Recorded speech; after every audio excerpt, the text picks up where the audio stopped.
Hello friends, welcome to my channel the real education hub. Friends, हम मनोविज्ञान के कुछ ऐसे कथन लेके आए हैं जिससे जो है आपको हर परीक्षा में इससे रिलेटेड क्वेश्चन आते ही आते हैं और उसमें 20 से 25 नंबर तो फंसते ही फंसते हैं। इसलिए हम इसको लेके आए हैं। आप पूरा एंड तक हमारा वीडियो देखिएगा और जिन्होंने ऐसी परीक्षाएं दी है उनको पता भी चल जाएगा कि ये क्या है, कहाँ से क्वेश्चन आते हैं इसमें। तो मनोविज्ञान क्या है, सबसे पहले हम ये जानते हैं।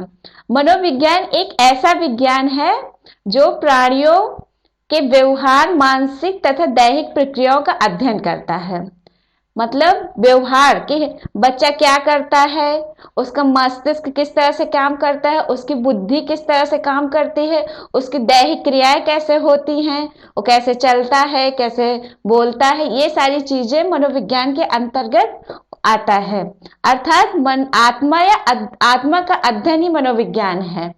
मतलब मनोविज्ञान पूरे मानव जाति का अध्ययन ही मनोविज्ञान है। और हम कुछ प्रमुख कथन हैं जो अक्सर परीक्षाओं में पूछे जाते हैं, जिसमें से है, तुम मुझे एक बालक दे दो, मैं उसे ऐसा बनाऊंगा जैसा कि तुम चाहते हो। ये बहुत ही इंपॉर्टेंट कथन है। इसको आप कहीं नोट कर लीजिए या इसका स्क्रीनशॉट ले लीजिए। ये कथन बहुत बार परीक्षाओं में पूछा जा चुका है। ये कथन है जेबी वाटसन का, बहुत ही फेमस कथन है। इसको अच्छे से आप लोग याद कर लीजिए। और दूसरा कथन है किशोरा अवस्था आंधी तूफान की अवस्था है। ये तो कई बार परीक्षाओं में पूछा गया है। ये भी स्टेनले हॉल ने इसको कहा है। किशोरा अवस्था आंधी तूफान की अवस्था है। और किशोरा अवस्था शैशवा अवस्था की पुनरावृत्ति है। ये कथन रास का है कि किशोरावस्था शैशवावस्था है। जैसे हम बच्चा छोटा होता है, शैशवावस्था में जो हरकतें करता है वही हरकतें वो दोबारा से किशोरावस्था में करने लगता है। ये कथन रास का है। और मनुष्य जो कुछ भी बनता है 4 से 5 वर्षों में बन जाता है। ये फ्रायड का बहुत ही फेमस कथन है कि बच्चा जो कुछ भी आगे चल के बनता है वो उसका मस्तिष्क का 4-5 वर्षों में जो विकास होता है वही आगे जाके वो बनता है। तो ये कथन फ्रायड का है। ये भी आप लोग अच्छे से याद कर लीजिए। जीवन के प्रथम 2 वर्षों में बालक अपने भावी जीवन का शिलान्यास करता है। जो जीवन के बच्चा छोटा होता है उसके जो 2 वर्ष शुरू के शैशवावस्था के जो 2 वर्ष होते हैं उसी में वो अपने पूरे जीवन में क्या बनना है, कैसे करना है, उसका मस्तिष्क का पूरा विकास 2 वर्षों में हो जाता है। ये कथन है स्टैंग का। बाल्यावस्था जीवन का अनोखा काल है। बाल्यावस्था जीवन का अनोखा काल है। कोल्ड एंड वुश का कथन है। किस अवस्था को मानव जीवन का स्वर्णिम काल कहा गया है? ये क्वेश्चन अक्सर करके पूछा जाता है। तो ये बहुत सारे ऑप्शन रहेंगे आपके पास, लेकिन आपको अच्छे से याद रहना चाहिए ये कथन बाल्यावस्था के लिए कहा गया है। बाल्यावस्था को मानव जीवन का स्वर्णिम काल कहा गया है। बालक के हाथ, पैर और नेत्र उसके प्रारंभिक शिक्षक होते हैं। रूसो। जैसे बालक है, उसको नहीं पता है आग जल रही है तो हम उसके पास जाएंगे तो हम जल जाएंगे, ऐसा उसको नहीं पता है।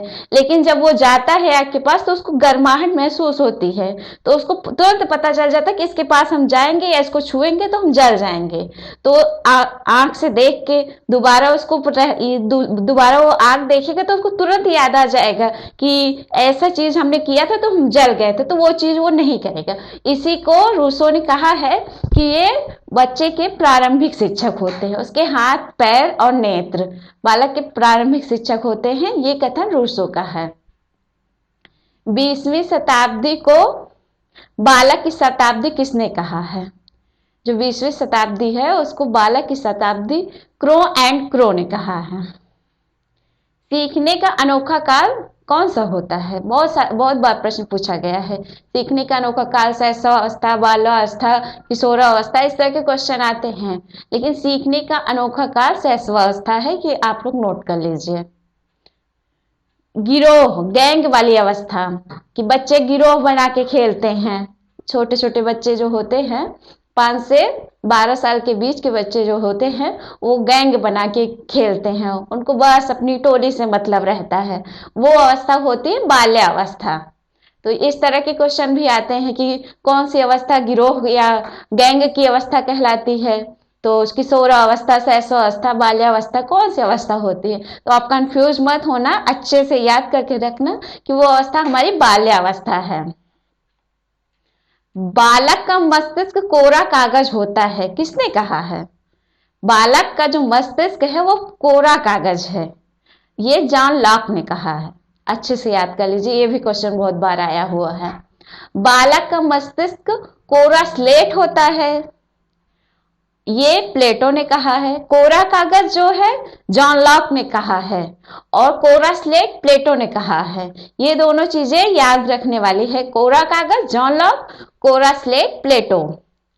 बालक का मन कोरा कागज होता है और बालक का जो मन है वो कोरा कागज होता है, ये कथन रूसो का है। ये भी अच्छे से याद कर लीजिएगा। स्वस्थ शरीर में स्वस्थ मस्तिष्क का निर्माण होता है, ये कथन अरिस्तु का है। ये तो बहुत ही फेमस कथन है अरिस्तु का कि स्वस्थ शरीर में ही स्वस्थ मस्तिष्क का निर्माण होता है। अगर हमारा शरीर ही स्वस्थ नहीं रहेगा तो हमारा मस्तिष्क कहाँ से अच्छा सोच पाएगा। और कुछ जनक हैं मनोविज्ञान के जनक, ये क्वेश्चन भी बहुत बार आता है। मनोविज्ञान के जो जनक हैं वो अरिस्तु हैं, और बाल मनोविज्ञान के जनक पेस्टोलॉजी। इतना मतलब ध्यान रखना है हमें कि मनोविज्ञान का जब खाली सिर्फ मनोविज्ञान आएगा तो उसके जनक अरिस्तु हैं, लेकिन अगर उसमें बाल शब्द लग गया, बाल मनोविज्ञान के जनक हैं कौन है, तो उसके आंसर होगा पेस्टोलॉजी। ये चीजें हमें याद रखनी है, ध्यान देना है इन चीजों पे, नहीं तो हमारा क्वेश्चन गलत हो सकता है। शिक्षा मनोविज्ञान के जनक सिर्फ मनोविज्ञान, बाल मनोविज्ञान और शिक्षा मनोविज्ञान। जो शिक्षा मनोविज्ञान है इसके जनक थार्नडाइक हैं, तो ये याद रखना, सिर्फ मनोविज्ञान के जनक अरिस्तु हैं और बाल मनोविज्ञान के जनक पेस्टोलॉजी हैं, शिक्षा मनोविज्ञान के जनक थार्नडाइक हैं। ये तीनों चीजें अच्छे से याद रखनी है और इनके डिफरेंस क्या क्या है वो भी अच्छे से याद रखना है। इसी में क्वेश्चन बनते हैं और इसी में हम फंस जाते हैं। अधिगम मनोविज्ञान के जनक कौन से हैं? अधिगम मनोविज्ञान के जनक एबिंगहॉस हैं, ये भी अच्छे से याद रखना है। आधुनिक मनोविज्ञान के जनक कौन हैं? आधुनिक मनोविज्ञान के जनक विलियम जेम्स हैं। ये चीजें भी, अधिगम मनोविज्ञान के एबिंगहॉस हैं और आधुनिक के विलियम जेम्स हैं। ये चीजें आपको अच्छे से याद करनी है।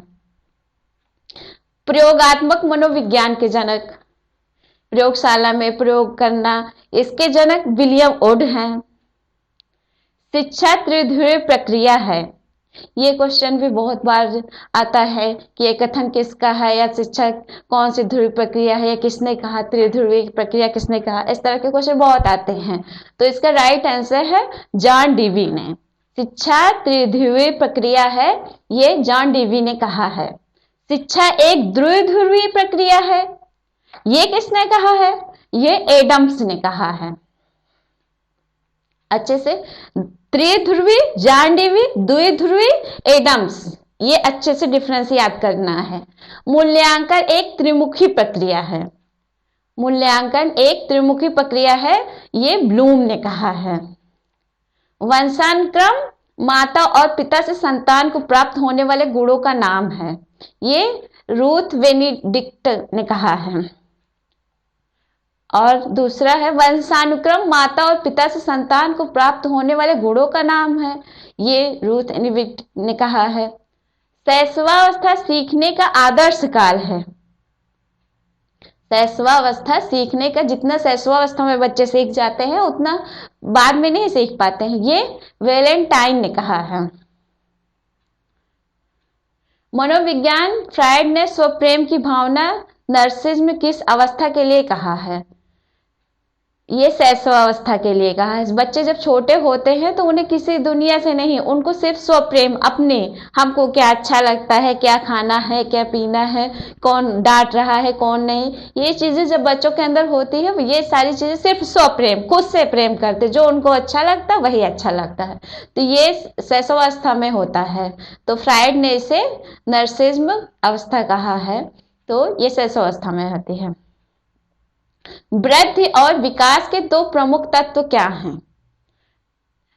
पहला है वंशानुक्रम, दूसरा है वातावरण। ये क्वेश्चन बहुत, वृद्धि और विकास से बहुत सारे क्वेश्चन पूछे जाते हैं। तो इसमें जो है वंशानुक्रम और वातावरण, ये दो इसके प्रमुख तत्व हैं।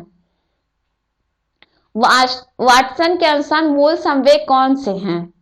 वाटसन ने संवेगों के बारे में बहुत अध्ययन किया है और उन्होंने संवेग 3 प्रकार के बताए हैं। वो जो मूल संवेग हैं वो 3 हैं, भय, क्रोध और प्रेम।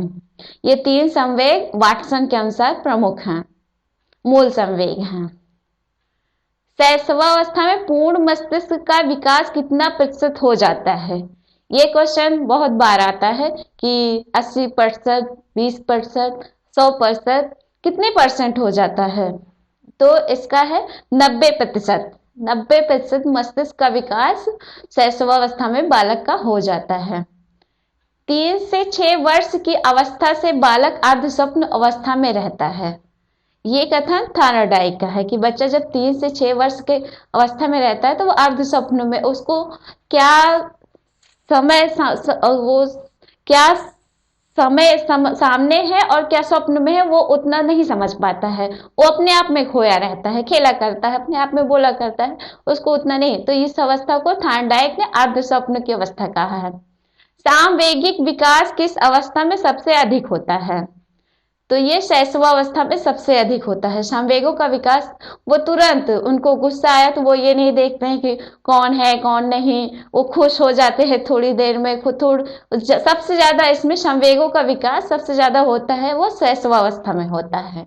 इसका इस तरह के क्वेश्चन बहुत आते हैं।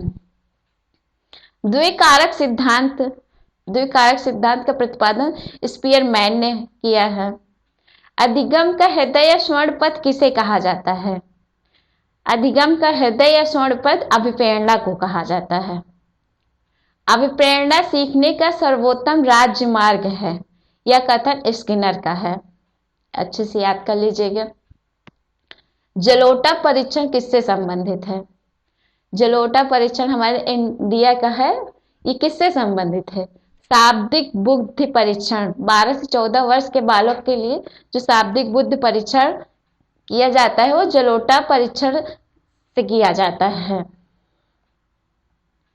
प्रेरणा का प्रश्न क्यों का प्रश्न है, यह कथन किसका है? क्रेंच व क्रिचफील्ड का है। किसका कथन है? धर्म मनुष्य के लिए अफीम के समान है।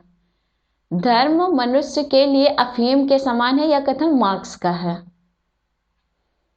किसने कहा? शिक्षा का कार्य मानव समाज को सुसंस्कृत बनाना है, यह कथन श्री अरविंदो ने कहा है। संप्रेषण कितने प्रकार का होता है? तो ये क्वेश्चन भी आता है कि संप्रेषण कितने प्रकार का होता है? तो संप्रेषण 2 प्रकार का होता है, शाब्दिक संप्रेषण और अशाब्दिक संप्रेषण। कुछ बोल के और कुछ बिना बोले, ये 2 प्रकार के संप्रेषण होते हैं। अच्छे से याद कर लीजिएगा। फ्रायड के अनुसार, फ्रायड ने क्या कहा है? अपने ऊर्जा बल को बाहर की ओर अभिव्यक्त करने वाले व्यक्ति बहिर्मुखी प्रकार के होते हैं। ये कथन बहिर्मुखी प्रकार के व्यक्ति जो होते हैं उनके बारे में फ्रायड ने कहा है कि जो अपने ऊर्जा बल को बाहर की ओर अभिव्यक्त करते हैं वो जो है बहिर्मुखी होते हैं। सिरिल बर्क के अनुसार पिछड़े बालक वे बालक हैं जिनकी शैक्षिक लब्धि 85 से कम होती है। एक कथन सिरिल का है कि जिनका बुद्धि लब्ध जो है, शैक्षिक बुद्धि लब्ध, ये शैक्षिक लब्ध जो है 85 से कम है, 85 से कम है, वो जो है पिछड़े बालक माने जाते हैं। ये कथन सिरिल बर्क का है। व्यक्तित्व मूल्यांकन हेतु शब्द सहचर्य विधि का प्रयोग 1901 ईस्वी में जुंग द्वारा किया गया है। ये भी बहुत बार, इसमें से भी कई सारे क्वेश्चन बन सकते हैं कि शब्द सहचर्य विधि का प्रयोग किस सन में किया गया है, तो इसका राइट आंसर है 1901 में किया गया है। यह सैद्धांतिक व्यक्तित्व मूल्यांकन हेतु शब्द सहचर्य विधि का प्रयोग किसके द्वारा किया गया है, तो ये जुंग द्वारा किया गया है 1901 में। ये भी अच्छे से याद कर लीजिएगा। अधिगम प्रक्रिया का प्रथम सोपान क्या है? अधिगम प्रक्रिया का प्रथम सोपान क्या है? तो अधिगम प्रक्रिया का प्रथम सोपान जिज्ञासा है। इससे भी बहुत सारे क्वेश्चन बन सकते हैं, बहुत बार पूछा जा सकता है कि क्या हो सकता है कि अधिगम प्रक्रिया का प्रथम सोपान क्या होगा, तो बहुत सारे होगा, जिज्ञासा है, बुद्धि है, बहुत सारी चीजें, लेकिन आपको अच्छे से कंफर्म रखना है अधिगम प्रक्रिया का प्रथम सोपान जिज्ञासा है। व्यवहार के कारण व्यवहार में होने वाले कोई परिवर्तन को अधिगम कहलाता है। यह कथन गिलफोर्ड का है। व्यवहार के कारण व्यवहार में होने वाला कोई परिवर्तन अधिगम कहलाता है। यह कथन गिलफोर्ड का है कि कोई व्यवहार करता है, उसको समझ आता है ये सही है, या बच्चा कुछ भी करता है तो उसको समझ में आता है हमने अच्छा किया या बुरा किया, तो अच्छा करेगा तो उसको भी महसूस होगा नहीं अच्छा है, तो उसको वो बार बार करेगा। बुरा है तो धीरे धीरे उसको खत्म करने की कोशिश करेगा, तो उसके व्यवहार में जो परिवर्तन आएगा वो अधिगम कहलाएगा। ये कथन गिलफोर्ड का है। संज्ञानात्मक आंदोलन के जनक कौन हैं? अल्बर्ट बंडूरा है। व्यक्तित्व मापन की मांग का सिद्धांत किसने प्रतिपादित किया है? व्यक्तित्व मापन की मांग का सिद्धांत हेनरी मूरो ने प्रतिपादित किया है। स्केलोग्राम भेदक विधि का प्रतिपादक कौन है? स्केलोग्राम भेदक विधि का प्रतिपादक गटमैन है। मनोवैज्ञानिक जेम्स एम ओझा ने विभेदक परीक्षण का उपयोग भारतीय अनुकूल के अनुसार विकसित किया है। इससे भी बहुत सारे क्वेश्चन बनते हैं। किस मनोवैज्ञानिक ने विभेदक परीक्षण का उपयोग भारतीय अनुकूलन के अनुसार विकसित किया है, तो इसका राइट आंसर है जे एम ओझा ने। यह भी ऐसे भी क्वेश्चन बन सकता है कि जे एम ओझा ने कौन सी विधि का प्रयोग किया है, तो इसका विभेदक परीक्षण का उपयोग किया है भारतीय अनुकूलन के अनुसार। तो अगर आपको ऐसे क्वेश्चन अच्छे लगे हैं तो आप हमारे चैनल को लाइक कीजिए, सब्सक्राइब कीजिए, और आपको जो भी इसमें जिस भी विषय पर आपको वीडियो चाहिए आप हमें कमेंट करके बताइए, हम उस पर वीडियो बनाएंगे। और कुछ आपको नया कुछ चाहिए उसको भी बताइए। और अगर आपको हमारा वीडियो पसंद आया तो आप हमारे वीडियो को लाइक कर दीजिए, सब्सक्राइब कीजिए और बेल आइकॉन को भी बजा दीजिए, जिससे हम जो है जब भी नया वीडियो आए आपके पास उसका नोटिफिकेशन चला जाए। Thank you.